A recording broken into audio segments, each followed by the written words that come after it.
Dr. Sorchan. Baik, Bapak, Ibu, dan saudara sekalian, karena di room ini juga ada anak muda, dan saya membahas tentang hubungan suami istri, mungkin ini akan menjadi proses pembelajaran di kemudian hari bagi anak muda yang hadir di dalam room ini. Nah, apa yang akan saya sampaikan sebetulnya itu biasanya sih kurang lebih 3 jam. Nah, ini tadi saya sudah minta tolong ke Pak Sorchan untuk paling nggak 30 menit lah, saya akan main cepat supaya apa yang kita inginkan pada malam hari ini bisa tercapai. Nah, saudara sekalian, tadi baik Pak Yohanes maupun Ibu Titin sudah menyampaikan tentang pendidikan anak, lalu bagaimana dengan pendidikan daripada remaja.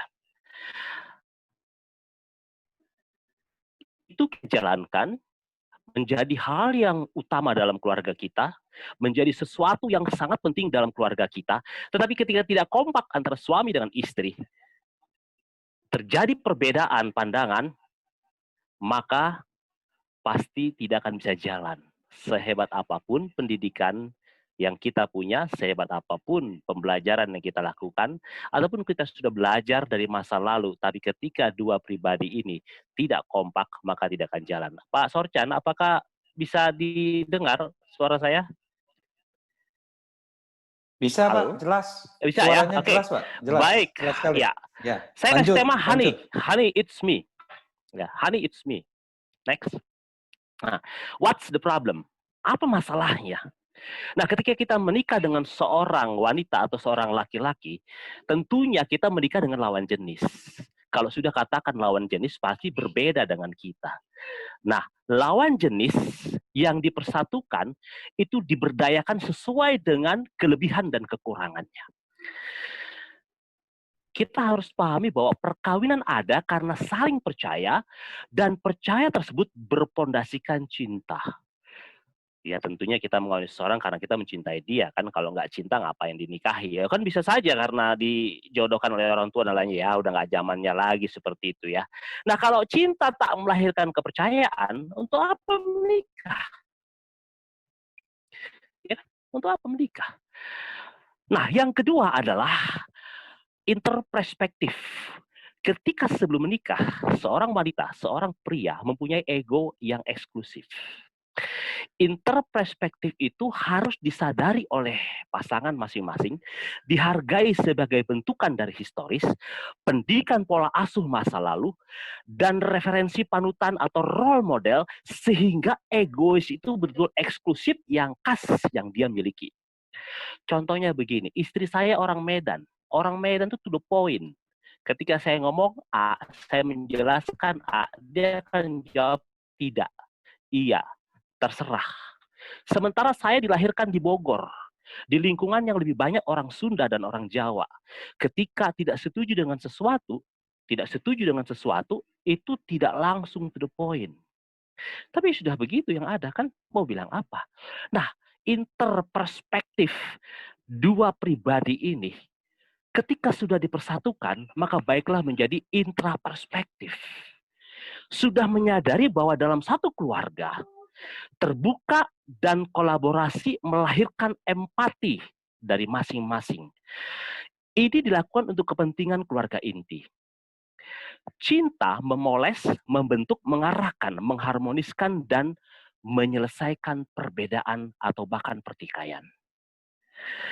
Satu malam saya didatangi oleh seorang ibu ya yang kami kenal, kurang lebih jam 9 malam karena dia pulang kerja masih berpakaian kerja,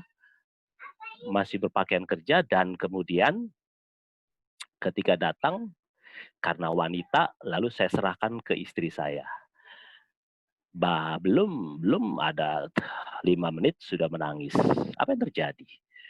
Ternyata dia kesal luar biasa, suaminya tanpa sepengetahuan dia, gajinya pinjam dari koperasi itu digunakan untuk membiayai orang tuanya tanpa sepengetahuan si ibu ini. Ada juga satu keluarga, dia adik kelas saya, lalu dia sangat mapan secara ekonomi ya, pendapatan dia mungkin tuh lebih besar daripada suaminya. Kemudian mengeluhkan dan sering sekali mengeluhkan dan menanyakan serta mengkonsel ke saya, bagaimana nih suami saya?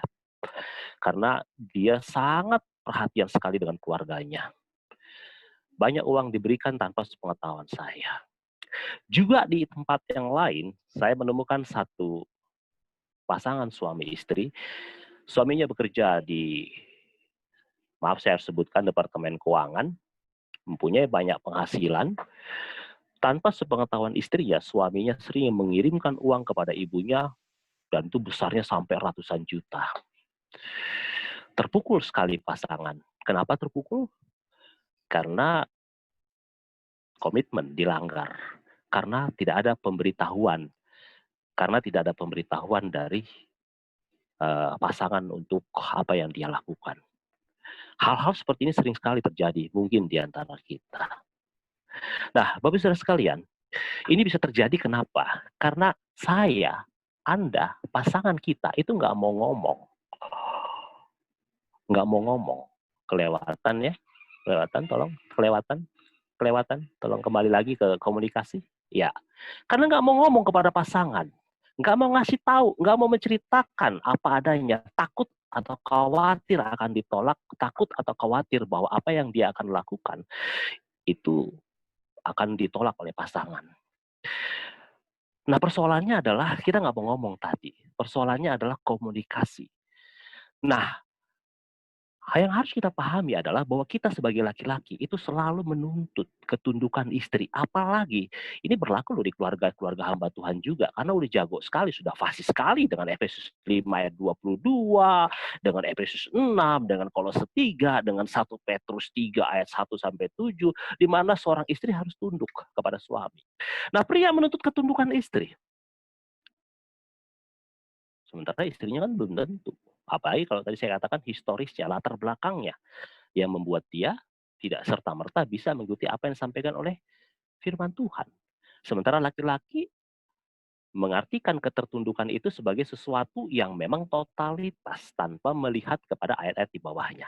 Suami, halo? Halo? Halo? Halo? Halo, Halo, iya. terdengar? Ya, Terdengar? dengar Kak, jelas. Lanjut, ya, lanjutkan terus. Nah, ya, suami itu biasanya siap untuk negosiasi kalau istri patuh. Kalau si istri bersedia patuh, tapi bagi istri, bagi istri, dia itu sebagai wanita itu sangat penting bagi dia untuk proses, untuk membahas apa yang sedang dipermasalahkan atau apa yang sedang dibicarakan. Bagi suami yang penting muaranya, hasil akhirnya. Kalau hasil akhirnya tidak sesuai dengan apa yang dia pikirkan, maka komunikasi nggak jalan. Nah, pria menuntut ketundukan istri, sementara istri membutuhkan proses. Nah, kemudian yang berikutnya adalah pria cenderung praktis. Ayo yang para pria di ruangan ini, iya enggak? Kita ini cenderung untuk praktis. Jika konflik, biasanya laki-laki milih diam. Saya pikir, baguslah kalau diam. Kenapa? Kayak kalau dijawab-jawab, emosi nggak terkendali, lama-lama istri jadi sansak tinju kan? Jadi sansak tinju. Karena apa? Karena ya nggak tahan mendengarkan apa yang disampaikan oleh istrinya, ataupun yang dikeluhkan, ataupun dia balasan-balasan dari istrinya gitu loh. Nah, tapi bagi istri, sikap diam berarti putusnya relasi. Ketidaksetujuan dalam komunikasi merupakan dinamika yang sehat, bukan hal yang perlu ditakuti. Oleh karena itu, kalau suaminya diam, jangan kemudian istri memandang bahwa itu adalah sesuatu yang tidak mungkin lagi untuk dikomunikasikan. Kemudian, bagi wanita, itu intuitif, berorientasi pada perasaan. Jika suami menunjukkan ketidaksenangan, maka biasanya, ya kalau istrinya mungkin sama-sama berpendidikan tinggi, juga mempunyai penghasilan, biasanya nada tinggi yang keluar. Nada komunikasi meninggi. Kalau begini terus mau bagaimana? Mau dibawa kemana keluarga ini? Amsal 30 ayat 33 mengatakan gini, sebab kalau susu ditekan, mentega dihasilkan. Dan kalau hidung ditekan, darah keluar. Dan kalau kemarahan ditekan, pertengkaran timbul. Haruskah seperti itu? Haruskah cinta dijalani dalam konflik? Haruskah ada ketidaksepakatan di dalam hubungan yang akan terimbas kepada anak-anak? Jadi kalau konflik, easy going aja. Bawa tenang aja, bawa gampang aja. Bila perlu gunakan kata-kata yang berantem yuk. Maksudnya begini, bukan berantem yang kemudian saling menyakiti. Maksudnya begini, ketika ada perbedaan di antara kedua pribadi, ayo, ayo, komunikasikan. Kalaupun kemudian ada hal-hal yang terkesan seperti tanda petik ya, berantem ya, it's okay lah. Itu normal-normal saja, kita kan manusia biasa gitu ya. Nah, cuman begini, sumber konflik yang harus kita pahami. Tadi sudah saya katakan bahwa sumber konflik itu adalah perbedaan perspektif dan gengsi yang tidak mau membuat titik taut. Lu yang salah, lu yang harus minta maaf duluan sama gua. Tapi nggak diomongin. Gua udah bilang sama lu jangan melanggar. Kan kesepakatan di awal rumah tangga apapun akan diceritakan. Lu kirim uang seenaknya ke orang tua lu. Lu nggak ngasih tahu sama gua. Tapi nggak diomongin, diemin. Nah, ada apa dengan konflik? Yang pertama tidak mau atau tidak mampu untuk menyelesaikan konflik. Tanda-tandanya adalah menyalahkan, menolak tanggung jawab. Contohnya, ketika rapot anak jelek, suami langsung menyalahkan istrinya. Kenapa bisa anak menjadi demam? Apa yang kamu lakukan sepanjang hari di rumah? Atau kalau enggak, kamu gimana sih kerja saja yang kamu urusin? Bagaimana anak sampai demam begitu? Menolak tanggung jawab. Padahal itu juga bagian dari tanggung jawab dari seorang suami. Kemudian mendiamkan. Mendiamkan ini sebetulnya menghukum pasangan nggak jelas ya. Menghukum pasangan dengan tidak jelas ya. Gini, ini laki gue nih susah dibilangin ya, atau enggak istriku ini susah sekali dibilangin. Nah, karena takut disalahin akhirnya diem. Diem 1 hari, 2 hari, 3 hari, oke lah. Itu akan jadi masalah kan? Firman Tuhan sendiri mengatakan jangan sampai kemarahan itu melewati sampai ke malam hari kan. Nah, setelah mendiamkan, ada juga yang menyerang. Tidak bisa mengendalikan kemarahan. Kemudian sampai kepada menyerang, masuk kepada histeris yang emosional. Kalau sudah itu terjadi dalam rumah tangga kita, bagaimana bisa mendidik anak-anak, baik anak yang masih kecil maupun anak-anak yang sudah remaja. Kalau Anda sudah berteriak, itu akan mengundang Pak RT. Kalau sudah Pak RT terlibat, dan nggak bisa juga melibatkan pendeta, melibatkan hamba Tuhan. Kalau pendeta pun sudah nggak didengar lagi, itu melibatkan aparat hukum. Kalau sudah bermasalah masing-masing, bukankah itu akan melibatkan psikiater, melibatkan konselor. Kalau semuanya sudah, lalu kemudian nggak selesai juga, bukankah kemudian itu akan melibatkan Tuhan? Tapi masalahnya Tuhan sendiri tidak dipanggil, Tuhan sendiri tidak dimintakan untuk menyelesaikan masalah. Karena masing-masing egonya dipertahankan. Nah, penyebabnya apa sih sebetulnya? Kembali tadi, seperti yang sudah saya katakan di depan adalah tidak adanya panutan. Ketika dari masa kecil, orang tua berkonflik, tidak diselesaikan dengan sehat, maka anak-anak akan merekam itu dan membawa ke masa depan. Kemudian lingkungan yang tidak sehat, ketika kita berada, tetangga kita, orang sekeliling kita, itu juga terbiasa dengan konflik, namun tidak diselesaikan dengan baik, maka ini pun akan terekam dan terbawa ke masa depan. Dokter Kasan bisa menjelaskan hal itu dan sudah dijelaskan di waktu lalu. Orang tua yang bermasalah, umpamanya bapaknya. Saya baru menghadapi seorang mahasiswa saya, di mana ketika dia menelepon saya untuk menyampaikan masalahnya, dia mengatakan, saya ingin membunuh bapak saya. Bayangkan, saya ingin membunuh bapak saya.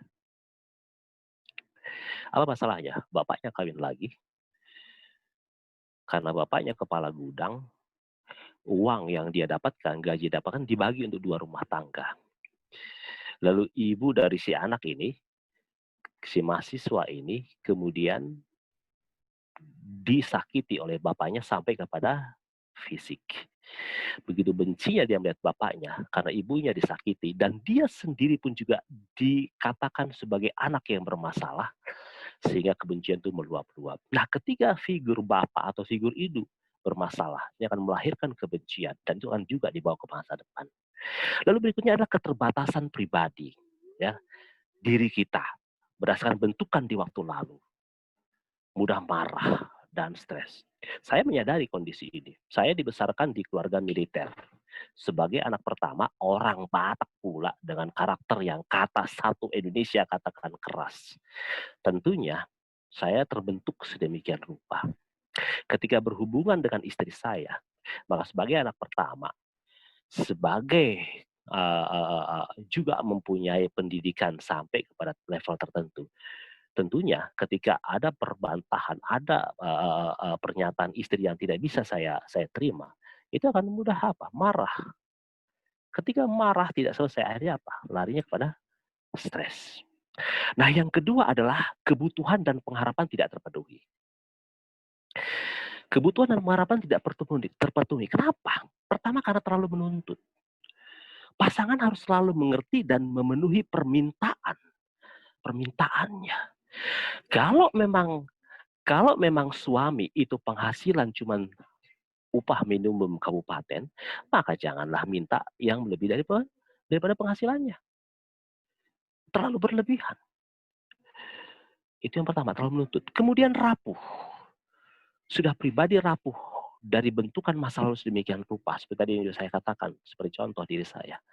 Mudah menyerah dan butuh waktu panjang untuk pulih. Bagaimana kemudian segala masalah yang terus-menerus ada karena konsekuensi orang hidup adalah akan terus menjalani kehidupan akan bisa diselesaikan satu-satu, step by step.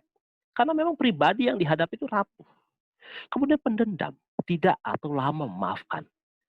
Kaku, sedikit emosi dan kepekaan. Dan yang berikutnya adalah tipe yang sempurna. Kalau saya sebagai suami, maka kamu harus tunduk kepada saya. Bukankah hukumnya begitu? Tidak fleksibel, tidak melihat kepada apa yang menjadi kebutuhan ataupun apa yang menjadi masalah dari istri. Ini yang menjadi masalah. Nah, penyebabnya adalah sama seperti tadi yang saya katakan, ini ada pengabaian orang tua. Contoh, orang tua jarang di rumah, tidak perhatian kepada anak, sehingga anak tidak mempunyai referensi dalam pikirannya bagaimana how to solve conflict. Karena orang tuanya nggak pernah dilihat untuk menyelesaikan konflik. Kemudian juga bisa penyebabnya adalah penganiayaan di masa lalu. Timbul di masa kini menjadi seseorang yang kemudian menyakiti orang lain. Kemudian juga bisa terlalu membandingkan. Tidak menerima kekurangan ataupun kelemahan dari pasangan. Kemudian juga bertipe perfeksionis. Terlalu sempurna sehingga pasangan dituntut harus sempurna. Yakobus 4 ayat 1 dan 2 mengatakan begini, dari manakah datangnya sengketa dan pertengkaran di antara kamu? Bukankah datangnya dari hawa nafsu yang saling berjuang di dalam tubuhmu? Kamu mengingini sesuatu tapi kamu tidak memperolehnya, lalu kamu membunuh. Kamu iri hati, tapi kamu tidak mencapai tujuanmu. Lalu kamu bertengkar dan kamu berkelahi.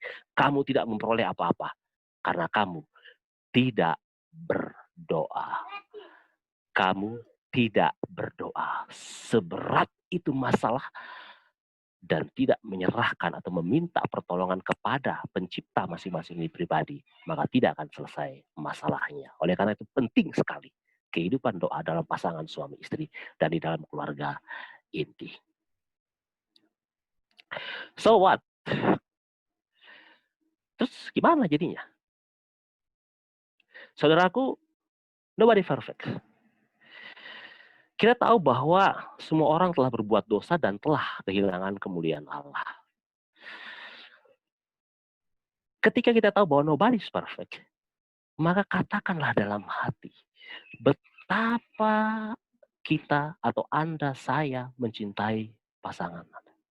Saya ketika saya sudah marah, normal kan marah, dan kemudian kemarahan itu berlarut-larut, saya selalu mengatakan kepada diri saya bahwa saya sangat mencintai dia. Saya ambil, saya coba masukkan kembali kenangan-kenangan masa lalu, ingatan-ingatan masa lalu, momen-momen indah untuk memperkuat apa yang saya katakan dalam hati saya bahwa saya sangat mencintai dia. Dan kemudian tindakannya berikutnya adalah saya mendoakan yang terbaik bagi dia.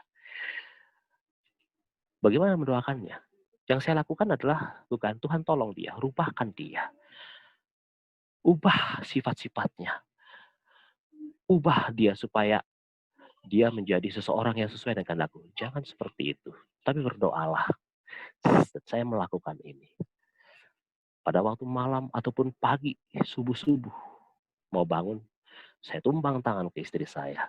Saya katakan demikian, Tuhan, berikan kepada wanita ini laki-laki yang mengerti akan dia. Laki-laki yang bisa membantu dia. Laki-laki yang dapat menolong dia. Laki-laki yang lebih lembut. Laki-laki yang mau menerima dia apa adanya. Saya sedang minta kepada Tuhan supaya saya dirubah. Agar saya menjadi pribadi di mana istri saya kemudian bisa menerima saya apa adanya. Nah, kemudian yang berikutnya adalah pengampunan. Pengampunan adalah hal yang sangat penting sekali. Lakukanlah itu terus-menerus. Tahan diri. Jangan gengsi. Forgive me. Saya katakan forgive me. Artinya apa? Aktif. Ada inisiatif. Lakukan. Jangan gengsi. Lalu kemudian dari forgive me, katakan, I forgive you. Jadi di dalamnya adalah inisiatif kita duluan. Kita duluan yang aktif. Gengsi minta maaf duluan, lalu pergi keluar rumah mengalihkan perhatian. Ketemu wanita idaman lain atau pria idaman lain, lalu kemudian baik sendiri maupun dengan wanita itu ataupun dengan pria itu makan sate kambing bersama. Nikmatilah pusing yang spesial yang terjadi dalam tubuh kita masing-masing. Karena ribut, marah, pergi keluar, kangen kepada kehangatan dan keintiman dengan pasangan. Makan tuh egoisme. Matius 6 ayat 14-15 mengatakan, karena jikalau kamu mengampuni kesalahan orang, Bapamu yang di sorga akan mengampuni kamu juga. Oleh karena itu kita harus berinisiatif duluan, jangan gengsi. Tapi kalau kamu tidak mengampuni orang, Bapamu juga tidak akan mengampuni kesalahanmu. Maka makanlah egois itu, maka pusinglah terus-menerus, dan tidak mendapatkan apapun. Dan ingat, ada anak-anak yang terimbas di dalamnya.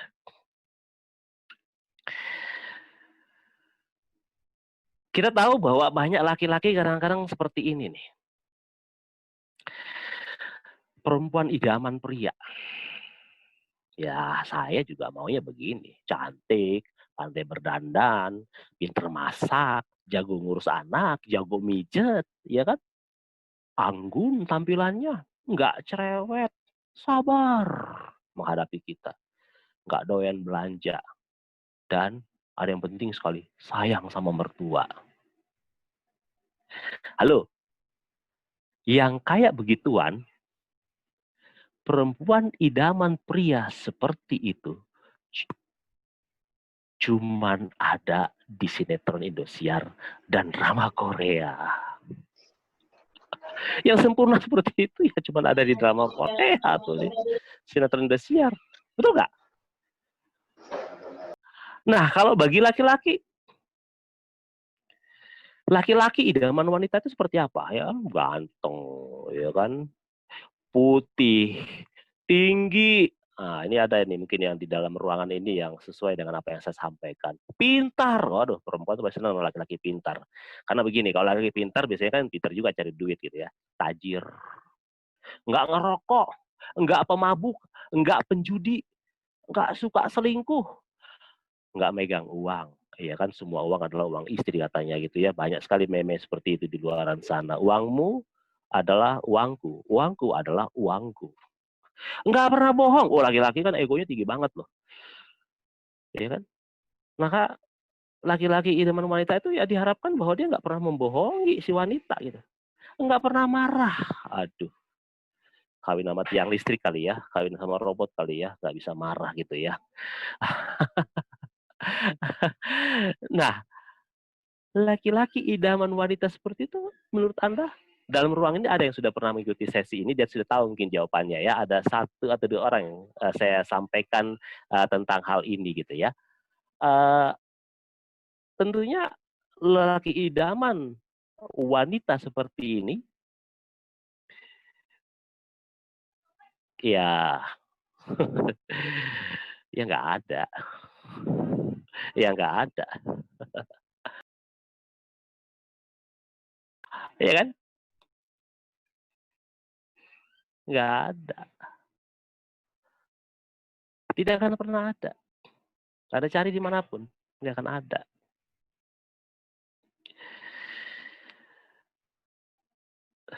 Lalu apa berikutnya? What next? Mari pikirkan tentang hal ini. Yang pertama adalah tentang esensial dan optional. Essential or optional. Pastikan apa yang esensial, apa yang hakiki, apa yang seharusnya menjadi prioritas utama dalam keluarga. Menjadi prioritas utama dalam hubungan suami dengan istri dan dalam didikan anak-anak dan seluruh aspek kehidupan. Dengan yang opsional, saya pribadi dalam keluarga, saya sudah sampaikan sejak di awal menikah, bagi saya keluarga adalah nomor satu. Artinya itu adalah hal yang esensial bagi saya. Jadi segala sesuatu yang membutuhkan saya untuk hal-hal yang berkaitan dengan keluarga itu nomor satu. Tuhan di mana? Saya katakan kepada istri, Tuhan adalah segalanya.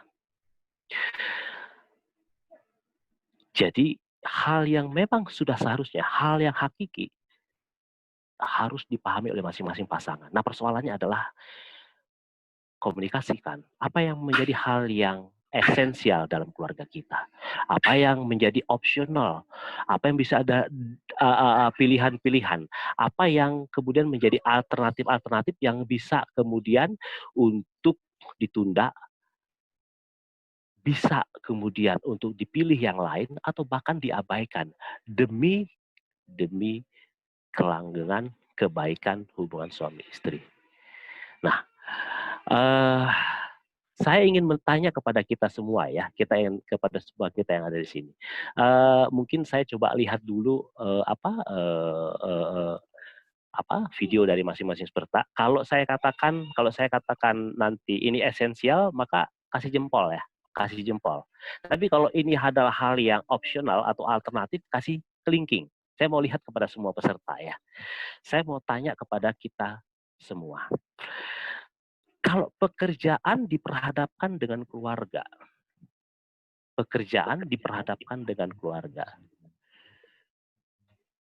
kalau keluarga, jempol atau kelingking? Ya, makasih. Ya, kalau Pak Sorchan ini kan pakal self improvement, dia pasti akan mengatakan gitu, dia pasti akan setuju dengan saya. Tapi ada saja orang yang mengutamakan pekerjaannya dibandingkan keluarganya. Banyak itu terjadi. Oke, berikutnya. Mandi pagi dengan menyiapkan sarapan. Kalau Anda seorang ibu, mandi pagi, jempol atau kelingking? Esensial atau optional? Ibu Inawati gimana? Mandi pagi dengan menyiapkan sarapan untuk keluarga. Gimana Ibu Ina? Kalau mandi pagi atau menyiapkan sarapan, Bu? Mana yang esensial? Mana yang optional? Oh, Pak Sorchan ini ya, Dokter Sorchan, yang mana dok? Mandi pagi atau siapkan sarapan? Nah, kalau Pak Sorchan kan laki-laki ya, mungkin. Tapi bisa saja Pak di keluarga sarapan, siapin sarapan ya. Iya penting sekali karena seluruh aktivitas itu sangat satu hari itu dijalani kalau nggak sarapan itu akan bermasalah. Tapi kalau umpamanya mandi pagi kan bisa ditunda. Nggak mandi pun nggak masalah, kasih semprot aja, selesai. Pergi kantor kalau emang kerja. Apalagi kalau nggak kerja di rumah kan bisa ditunda. Jam 10 pun mandi, kenapa rupanya? Kalau saya, istri saya kalau hari libur saya biarin aja nggak mandi, nggak apa-apa, nggak masalah. Lalu kemudian meeting kantor dengan jaga anak di rumah sakit, jaga anak di rumah sakit dengan meeting di kantor. Nah ini mulai bingung kan? Ayo, yang mana yang esensial? Kalau nggak ikut meeting dipecat. Nah, kalau ibu-ibu udah jelas ya, hati seorang ibu ya. Ibu Titin menjawab jaga anak. Bagaimana dengan para bapak? Halo, para bapak. Halo. Pentingan meeting kantor ya. Saya mengalami ini. Saya berani membayar harga, saya berani mengorbankan karir saya berani mengorbankan pendidikan saya. Anak saya yang pertama, yang sekarang menjadi operator di balita itu dari umur 1 tahun sampai 4,5 tahun itu bolak-balik masuk rumah sakit. Sementara istri saya juga sibuk bekerja. Saya harus mengalah. Saya juga punya prinsip, sebelum anak saya keluar dari rumah sakit, maka saya nggak akan pergi dari rumah sakit. Apa yang terjadi? Saya minta tolong pada teman saya, oke kita meeting di rumah sakit aja. Oke, kasus ini kita selesaikan di rumah sakit saja. Oke, kalau enggak, apa hasil meeting, sampaikan ke saya, nanti akan saya pelajari. Nanti akan saya akan follow up. Bisa kok. Memang harus membayar harga. Arisan keluarga versus makan bersama. Ini orang Batak nih, arisan keluarga ini kan hari Minggu. Gimana? Apakah makan bersama keluarga yang bisa seminggu sekali, sebulan sekali itu menjadi esensial? Atau arisan yang esensial bagi kita? Kalau saya, kalau arisan, yang penting iurannya ataupun pertemuan bulanan, yang penting saya sudah bayar iuran saya, kewajiban saya, nggak apa-apalah nggak datang bulan ini. Yang penting saya bisa makan bersama dengan anak atau istri saya. Ya makan di rumah sih iya, itu nggak perlu dipersoalkan. Tapi kalau makan keluar saya, kebersamaan di luar. Akan sangat dibutuhkan hati yang wise dan pengorbanan dalam menentukan esensi atau opsional. Oleh karena itu masing-masing dari kita silakan tentukan apa yang esensi bagi Anda, keluarga Anda, pasangan Anda, dan apa yang opsional yang bisa ditunda, bahkan bisa diabaikan. Nah, berikutnya adalah kalau komunikasi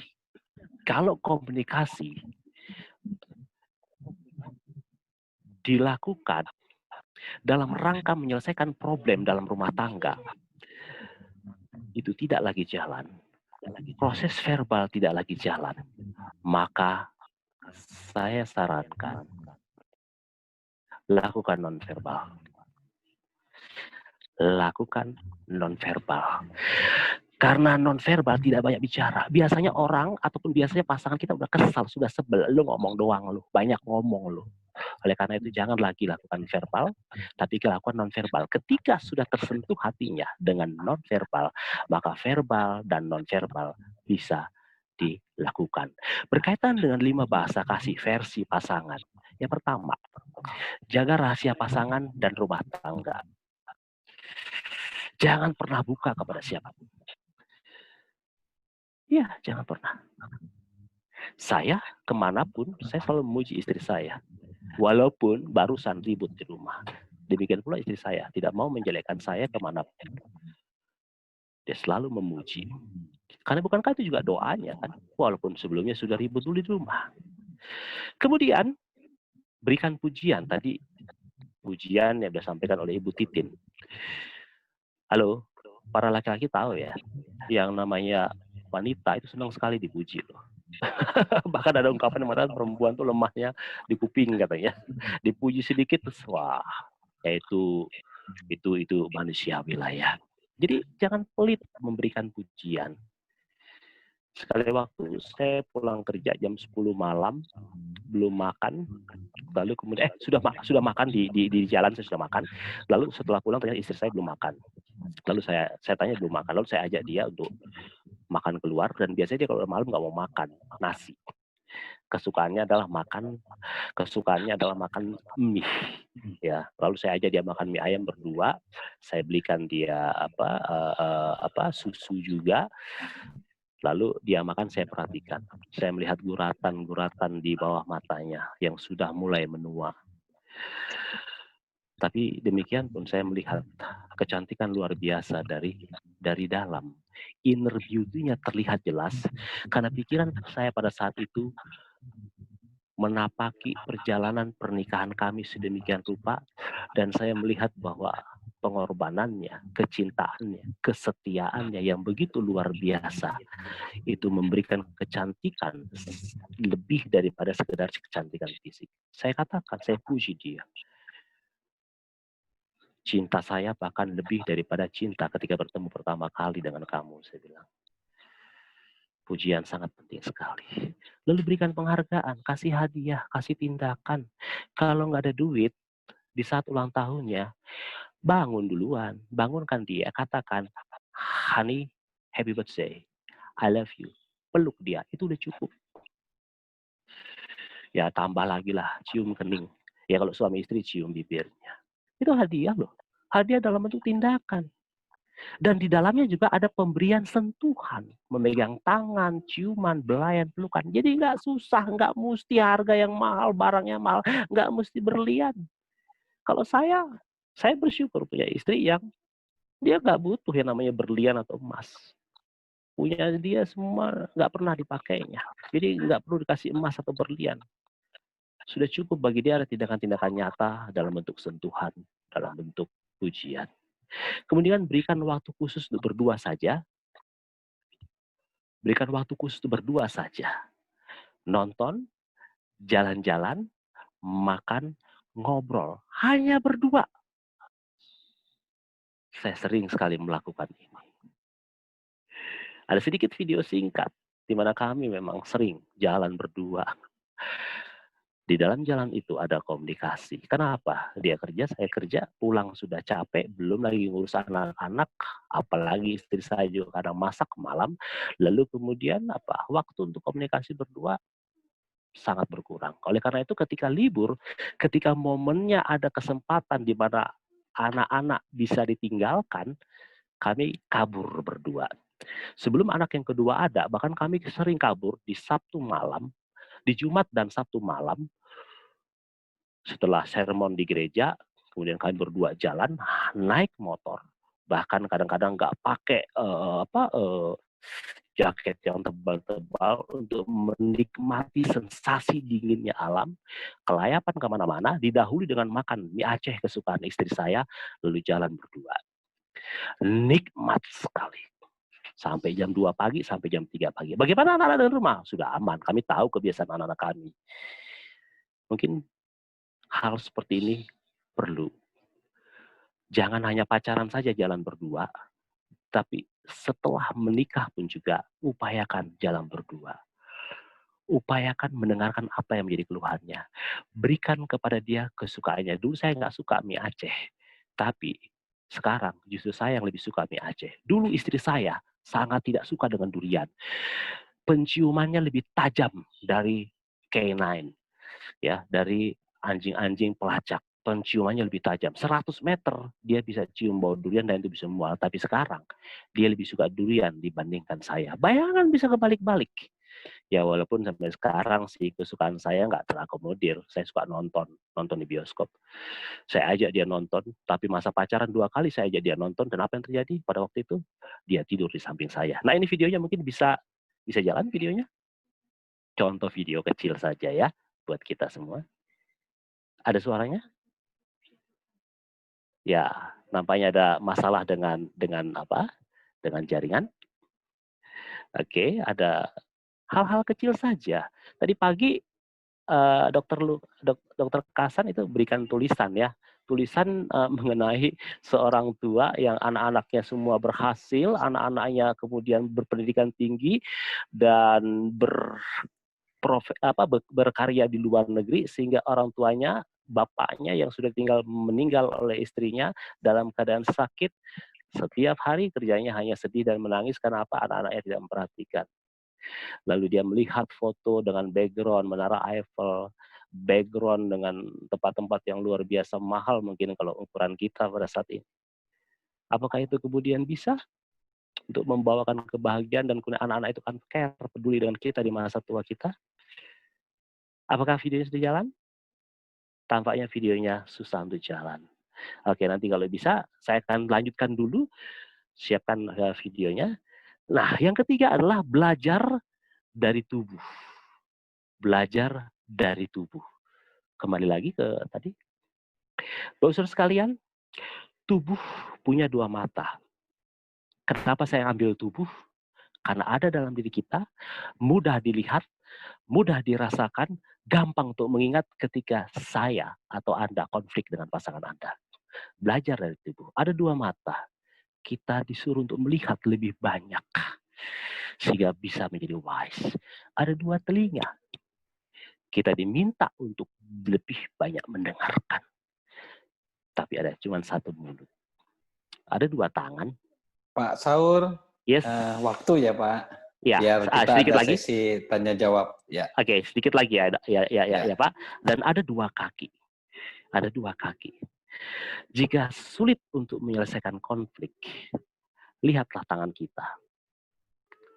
Anggaplah tangan kiri atau kanan pasangan kita. Ketika kita melihat tangan kita, itu bagian dari tubuh kita dan adalah diri kita. Dan kita mengingat bahwa dia adalah pasangan kita. Maka ketika terjadi masalah, kita akan mudah untuk mengingat bahwa dia adalah pasangan kita. Kita diingatkan kembali bahwa kita adalah satu dan ada tanggung jawab terhadap anak-anak dan masa depan. Tapi dua tangan ini, jangan biarkan dia tidak pernah menyatu. Lipat tangan ini. Tutup mata kita. Arahkan hati kepada penyatu. Penyatu antara saya dengan istri saya. Antara pasangan Anda. Desahkan, katakan, saya tidak sanggup menghadapi masalah rumah tangga ini. Mintakan pertolongan. Berdoalah kepada pencipta dan penyatu pasangan. Pasti ada jalan. Pasti ada hal-hal yang bisa Tuhan tunjukkan untuk menyatukan dan menyelesaikan segala konflik di dalam rumah tangga. Sayang videonya nggak bisa ditayangkan, tapi tidak apa-apa. Itu saja dari saya, Pak Sorchan. Terima kasih.